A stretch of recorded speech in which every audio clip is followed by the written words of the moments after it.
Hello, hi, welcome to my channel once again after a 1 month break. And Happy New Year to all.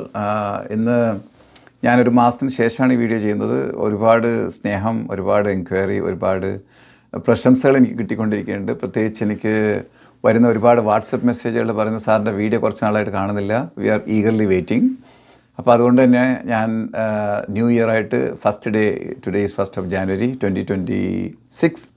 Canadian എമിഗ്രേഷനെ സംബന്ധിച്ചിട്ട് നമ്മൾ മുന്നത്തെ വീഡിയോ ഒക്കെ പറഞ്ഞ പോലെ things are not going to be easy at all. എല്ലാം ഒത്തിരി റീസ്ട്രിക്റ്റഡ് ആയിട്ട് പോവുകയാണ്, day by day, week by week, month by month. അപ്പോൾ ഇവിടെ ഇപ്പം നല്ല തണുപ്പുമാണ്. ഞാനാണെങ്കിൽ മറ്റുള്ള 30-40 ഡിഗ്രിയൊക്കെ ഉള്ള വെതറുള്ള നാട്ടുകളിൽ നിന്ന് തിരിച്ച് കാനഡയിൽ വന്നിട്ട് ഇവിടെ വരുമ്പോഴത്തേക്ക് നല്ല തണുപ്പാണ്. ഇപ്പം ഞാൻ ഈ ജീവിക്കുന്ന ടൊറൻറ്റോ ഏരിയയിൽ തന്നെ ഇന്ന് ഫീൽസ് ലൈക്ക് -15 ആൻഡ് ഓൾ. അപ്പോൾ but we got use to it. ഇപ്പം ഗൾഫിലെ ചൂട് ഒരുപാട് പേർക്ക് ഏത് തണുപ്പ് രാജ്യത്ത് നിന്ന് വന്നവരും കുറേ കഴിയുമ്പോൾ അഡ്ജസ്റ്റ് ആകുന്ന പോലെ തന്നെ ചൂടുള്ള രാജ്യങ്ങളിൽ നിന്ന് കാനഡയിൽ വന്ന് തണുപ്പുമായിട്ട് അഡ്ജസ്റ്റ് ആകും. പക്ഷേ ചില ഏരിയയിലൊക്കെ വളരെ ഹെവി സ്നോ ഒക്കെയാണ്, അതുകൊണ്ട് സ്വാഭാവികമായിട്ട് അവർക്ക് ഒത്തിരി ബുദ്ധിമുട്ട് കാണുമായിരിക്കും. But generally speaking I'm very positive person. Generally I always count the blessings and I will always look for reasons to be grateful and happy. നമ്മളിപ്പോൾ സങ്കടപ്പെടാനാണെങ്കിൽ, ടെൻഷൻ എടുക്കുകയാണെങ്കിൽ ലോകത്ത് എത്ര നല്ല സ്വർഗ്ഗരാജ്യത്ത് ഇരുന്നിട്ടും നിങ്ങൾക്ക് പ്രശ്നങ്ങൾ അന്വേഷിക്കാം, കണ്ടുപിടിക്കാം, പരാതിപ്പെടാം. There is no perfect place on the earth, അല്ലേ?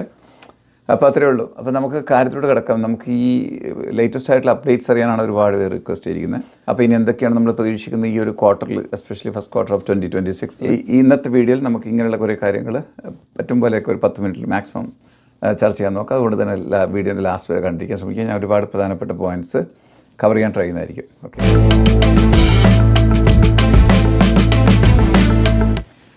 അപ്പോൾ ഓരോ പുതുവർഷം പിറക്കുമ്പോഴും ഞാൻ സ്വാഭാവികമായിട്ട് ചെയ്യുന്ന കാര്യമാണ്, എല്ലാവരും ചെയ്യണമെന്ന് പറയല്ല, but I just would like to share it with you guys.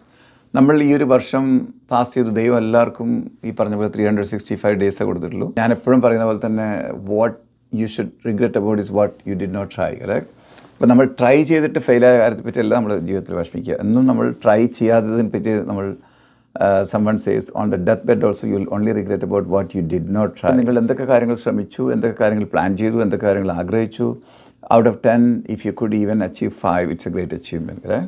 അപ്പോൾ പിന്നെ എന്തെങ്കിലും നമുക്ക് മിസ്റ്റേക്ക് പറ്റുമോ, എന്തെങ്കിലും കാര്യങ്ങൾ നമുക്ക് എന്തെങ്കിലും പുതിയ ലേണിങ്സ് ഉണ്ടോ, അത് വെച്ച് പുതിയ പ്രതീക്ഷകളും ശുഭപ്രതീക്ഷകളും ആഗ്രഹങ്ങളും ഒക്കെ ആയിട്ട് നമ്മൾ വേറൊരു വർഷത്തെ സ്വാഗതം ചെയ്യുകയാണ്. അപ്പോൾ അതൊക്കെ തന്നെ ഇപ്പോൾ 2026 വരുന്നു. ഇനിയിപ്പോൾ ഈ 2026 എന്ന് പറഞ്ഞാൽ പോകും. ബട്ട് യു നോ വാട്ട്, നമ്മളെപ്പോഴും എന്തൊക്കെ മാക്സിമം നമുക്ക് പ്രൊഡക്റ്റീവായിട്ട് ചെയ്യാൻ പറ്റുമോ അതിൻ്റെ ബെസ്റ്റ് യൂട്ടിലൈസേഷൻ, അതാണ് നമ്മൾ ശ്രമിക്കേണ്ടത്. അപ്പം നമ്മളൊരിക്കലും ഈ ദൈവം തരുന്ന ഒരു വലിയ ഗിഫ്റ്റാണ് ഈ സമയം എന്ന് പറയുന്നൊരു കാര്യം. ഇന്ന് life is so fast paced. ഇവൻ നമ്മൾ മരിച്ചവരെ പോലും പെട്ടെന്ന് മറന്നു പോകും.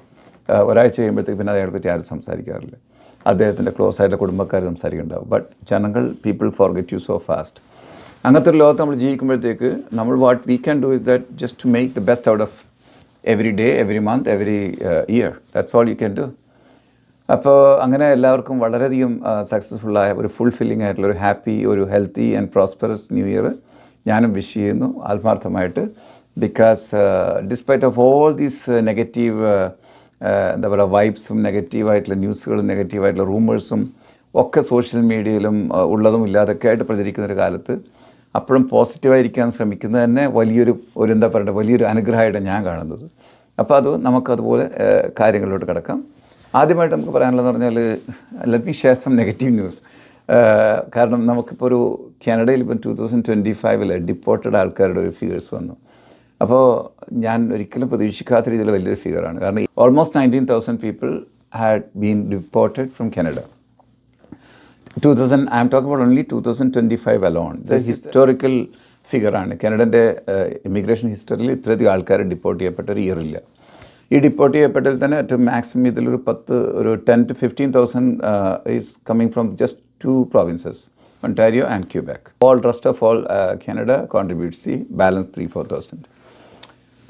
പിന്നെ ഇത് ഏത് കാറ്റഗറി എന്ന് പറയുമ്പോഴത്തേക്ക് ഇതിലൊരു നല്ലൊരു ശതമാനം majority are refused refugee claimants. Of course lot of refugee claimants lost their hearing in the court. They were not accepted. Of course they have to leave Canada. Plus അവരൊക്കെ ഒരുപാട് കാലമായിട്ട് ചിലപ്പം 2-3 വർഷമായിട്ടൊക്കെ ഈ കേസ് റെഫ്യൂസായിട്ടും അപ്പീലിന് പോയിട്ടൊക്കെ ഫെയിലായിട്ട് നിൽക്കുന്നവരായിരിക്കും. ഇങ്ങനെ കുറേ പേര് അയച്ചിട്ടുണ്ട്. കൂടാതെ കുറേ പേര് ഇൻ്റർനാഷണൽ സ്റ്റുഡൻസൊക്കെ ഓവർ സ്റ്റേ ചെയ്തവരും ക്രൈമിലൊക്കെ പെട്ടവർ, ചിലവരൊക്കെ വോളണ്ടറി ആയിട്ടും ഡിപ്പോർട്ട് ചെയ്യപ്പെട്ടവരുണ്ട്. Another 40,000 people almost to be deported this year. In 2026 they say that even it could happen in the next 6 months. അപ്പോൾ ആ ഒരു 40,000 പോയി പിന്നെയും 10,000-60,000 ഒക്കെ വരികയാണെങ്കിൽ the figure could be again, instead of 20,000, 19,000, 20,000 in 2025, it could be maybe 3 or 4 times more in 2026. I don't know. See, according to me, ഈ ഒരു 1 million ആൾക്കാർക്കുള്ള solution ഒന്നും കാനഡയുടെ ഇമിഗ്രേഷൻ സിസ്റ്റത്തിലില്ല സത്യത്തിൽ. മാക്സിമം ഒരു 2 ലക്ഷം ആൾക്കാരൊക്കെ ചിലപ്പം കടന്നു പോയേക്കാം ഈ കാനഡൻ്റെ അകത്തുള്ള പ്രോഗ്രാം വഴി. ബാക്കിയുള്ളവരുടെ കാര്യമൊക്കെ പിന്നെ ഒരു ക്വസ്റ്റ്യൻ മാർക്ക് തന്നെയാണ്. ഇപ്പോൾ നെക്സ്റ്റ് വലിയൊരു, ഞാൻ മുന്നത്തെ എൻ്റെ വീഡിയോയിലൊക്കെ പറഞ്ഞു, ബിൽസ് കനേഡിയൻ പാർലമെൻറ്റ് ഫെബ്രുവരിയിൽ അതിനെ പിന്നെ കൺസിഡർ ചെയ്യും.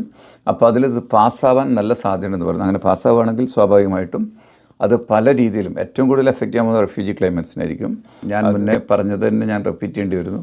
Almost 1 million applications are in the system. ഇതിലൊക്കെ എവിടെയാണ് ഏതൊക്കെ അപ്ലിക്കേഷൻസാണ് ചിലപ്പം കംപ്ലീറ്റ് എലിമിനേറ്റ് ചെയ്യേണ്ടത് പോലും അവർ തീരുമാനിക്കുന്നത്. ഈ ബിൽ C-12 അത്രയും പവറാണ് ഈ ഇമിഗ്രേഷൻ മിനിസ്റ്റർക്കും ഇമിഗ്രേഷൻ കാനഡക്കും കൊടുക്കുന്നത്. അതുകൊണ്ട് തന്നെ സ്വാഭാവികമായിട്ടും നമുക്കതിനെ കാത്തിരുന്ന് കാണാം. കൂടാതെ family sponsorship into certain quota is already over for Quebec. You know that Quebec is not just following the federal system, correct? They have an independent autonomous system. അപ്പോൾ അത് വെച്ച് അവർക്ക് അവരുടേതായ രീതിയിലൊരു ക്വാട്ട ഉണ്ട്. ആ quota is already over, and they have now put a pause on the spousal sponsorship, and probably it is going to resume by June 2026. അങ്ങനെയാണ് ഇപ്പോൾ ലേറ്റസ്റ്റ് അപ്ഡേറ്റ്. പിന്നെ അതുപോലെ തന്നെ ഹോം കെയർ HCCP, അത് നിങ്ങൾക്ക് ന്യൂസ് കിട്ടി കാണും. അത് ഔട്ട്സൈഡ് കാനഡ കംപ്ലീറ്റ് സ്റ്റോപ്പ് ചെയ്തിരിക്കുന്നത്. സ്റ്റോപ്പ് എന്ന് പറഞ്ഞാൽ it's almost like cancel. To be honest with you, നിങ്ങൾ ഒരു കാര്യം മനസ്സിലാക്കേണ്ടത്, ഇതിൻ്റെയൊക്കെ പിറകിൽ നമ്മൾ താൻ കുഴിച്ച കുഴിയിൽ താൻ തന്നെ എന്ന് പറഞ്ഞത് തന്നെ സത്യം. ഏത് പ്രോഗ്രാം ക്യാൻസൽ ചെയ്യുന്നത് നിങ്ങൾ ശ്രദ്ധിച്ചാണ്, ഇതിൻ്റെയൊക്കെ പിറകിൽ കറപ്ഷൻ ഉണ്ട്. HCCP എന്ന് പറഞ്ഞാൽ നിങ്ങൾക്കറിയാം, ഈ home and child care provider, ഈ പൈലറ്റ് പ്രോഗ്രാം, ഇതിലേറ്റവും കൂടുതൽ ആൾക്കാർ നമ്മുടെ പ്രത്യേകിച്ച് ഇന്ത്യൻസ് ശരിക്കും പറഞ്ഞ ഒരു 80% ഫേക്കാന്ന് ഇമിഗ്രേഷൻ കാനഡക്ക് നല്ല ബോധ്യം വന്നുകൊണ്ട് തന്നെയാണ് ഇത് ക്യാൻസൽ ചെയ്തിരിക്കുന്നത്. അതുപോലെ തന്നെ കാനഡൻ്റെ അകത്ത് ഈ HCCP പൈലറ്റ് പ്രോഗ്രാമിൽ അപ്ലൈ ചെയ്ത കുറേ ആൾക്കാരുണ്ട്. ഈ മാർച്ച് 2025 AR പോലും കിട്ടിയിട്ടില്ല. അതുകൊണ്ട് തന്നെ പലരുടെയും വർക്ക് പെർമിറ്റ് എക്സ്പയർ ആവുകയാണ്. അപ്പോൾ അവരെങ്ങനെ റിന്യൂ എന്ന് പറഞ്ഞ് ഒരുപാട് പേര് വിളിക്കുന്നുണ്ട്. Honestly, I don't have a solution because AOR is normally expected in 3 months, correct? ഇപ്പം നമ്മൾ സ്പോൺസർ സ്പോൺസർഷിപ്പോ മറ്റൊക്കെ അപ്ലൈ ചെയ്ത് കഴിഞ്ഞാൽ നമുക്ക് 2-3 മാസത്തിൽ AOR കിട്ടും. ഈ AOR കിട്ടാതെ നമുക്ക് you are not eligible to apply for work permit. അതുപോലെ തന്നെ സ്റ്റാർട്ടപ്പ് വിസ, അതൊരു വലിയ ന്യൂസാണ് കേട്ടോ. കാരണം അതിനെപ്പറ്റി തന്നെ ഒരുപാട് പേര് ഇപ്പോഴും കോൺടാക്ട് ചെയ്യുന്നുണ്ട്. ചില ക്ലയൻസൊക്കെ സ്റ്റാർട്ടപ്പിനൊക്കെ സൈൻ ചെയ്തിട്ട് ഇന്ന് പിന്മാറിയ ആൾക്കാരുണ്ട്. അവരൊക്കെ സത്യം പറഞ്ഞാൽ റിയലി ദേ ഷുഡ് റിഗ്രറ്റ്. കാരണം startup visa is no more available. Government cancelled it. Last year വരെ അതൊരു ഓപ്ഷനായിരുന്നു. കാരണം സ്റ്റാർട്ടപ്പ് വിസ വഴി നിങ്ങൾക്ക് കാനഡൻ്റെ PR ഡയറക്റ്റ് ആകാനുണ്ടായിരുന്ന ആകെയുള്ളൊരു ഓപ്ഷനായിരുന്നത്. നിങ്ങളിവിടെ കാനഡയിൽ ഒരു $500,000 $1 million ഇൻവെസ്റ്റ് ചെയ്തിട്ട് ഒരു ബിസിനസ് വാങ്ങിച്ചാൽ പോലും കാനഡൻ്റെ PR ഡയറക്റ്റ് കിട്ടാൻ ബുദ്ധിമുട്ടുള്ളൊരു കാലമാണിത്. ഈ പ്രോഗ്രാം തൽക്കാലത്തേക്ക് തിരിച്ചു വരാൻ പോകുന്നില്ല. But the good thing is that whoever is in this application already in the system probably that they could benefit out of it. കാരണം the processing can be faster.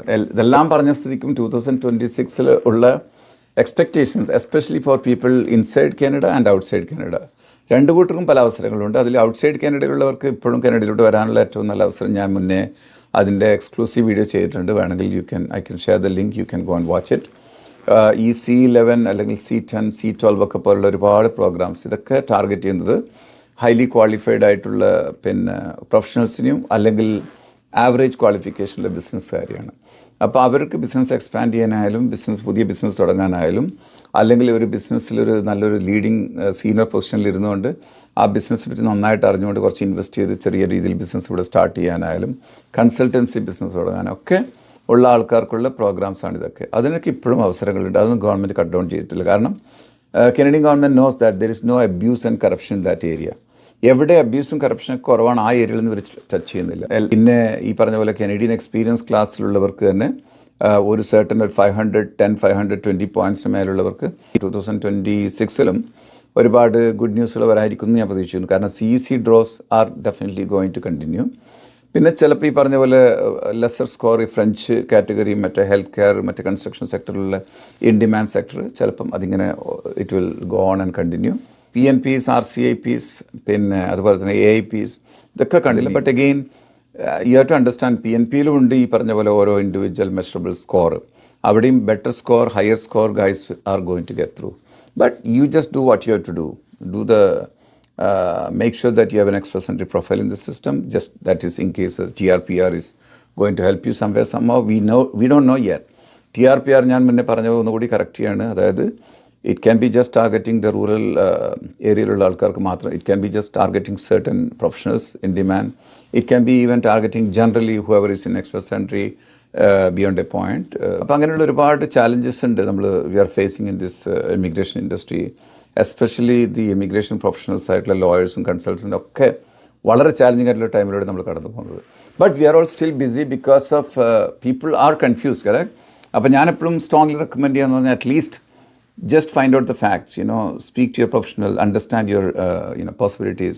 കാരണം അത്രമാത്രം ചേഞ്ചസ് ആണ് സിസ്റ്റത്തിൽ ഇപ്പോൾ വന്നുകൊണ്ടിരിക്കുന്നത്. അപ്പം ആർക്കെന്ത് നടക്കും ആർക്കെന്ത് നടക്കില്ല എന്നുള്ളത് വളരെ ബുദ്ധിമുട്ടാണ് സാധാരണ സോഷ്യൽ മീഡിയ വീഡിയോ വഴിയോ അല്ലെങ്കിൽ ഈ പറഞ്ഞ പോലെ വെബ്സൈറ്റ് വഴിയൊക്കെ മനസ്സിലാക്കാൻ. കാരണം ഞാൻ ഈ വീഡിയോയിലൂടെ ട്രൈ ചെയ്യുന്ന പറഞ്ഞു കഴിഞ്ഞാൽ നിങ്ങൾക്ക് ഒരുപാട് പേർക്ക് പറ്റുന്ന ഇൻഫർമേഷൻസും ഗൈഡ് ലൈൻസും ഇൻഡിക്കേഷൻസൊക്കെ തരാം. പിന്നെ ഇൻഡെപ്തായിട്ട് ഒരാളുടെ ഇൻഡിവിജ്വൽ സിറ്റുവേഷൻ വെച്ച് എനിക്ക് ഒരാളോട് പറഞ്ഞു കൊടുക്കാൻ ബുദ്ധിമുട്ടാണ്. അതിന് you have no choice other than booking a consultation. ഇതൊക്കെ തന്നെ ഇന്നത്തെ ഒരു വീഡിയോ പറയാനുള്ളത്. വീഡിയോ ഒരുപാട് നീണ്ടുപോകും, എനിക്ക് സംസാരിക്കാൻ ഇനിയും കുറേ ഉണ്ട്. ഞാൻ അടുത്ത ആഴ്ച പിന്നെയും എന്തെങ്കിലുമൊക്കെ യൂസ്ഫുൾ ആയിട്ടുള്ള വീഡിയോ ആയിട്ട് വരുന്നവരെ thanks for watching and please don't hesitate to share and comment. Thank you. By.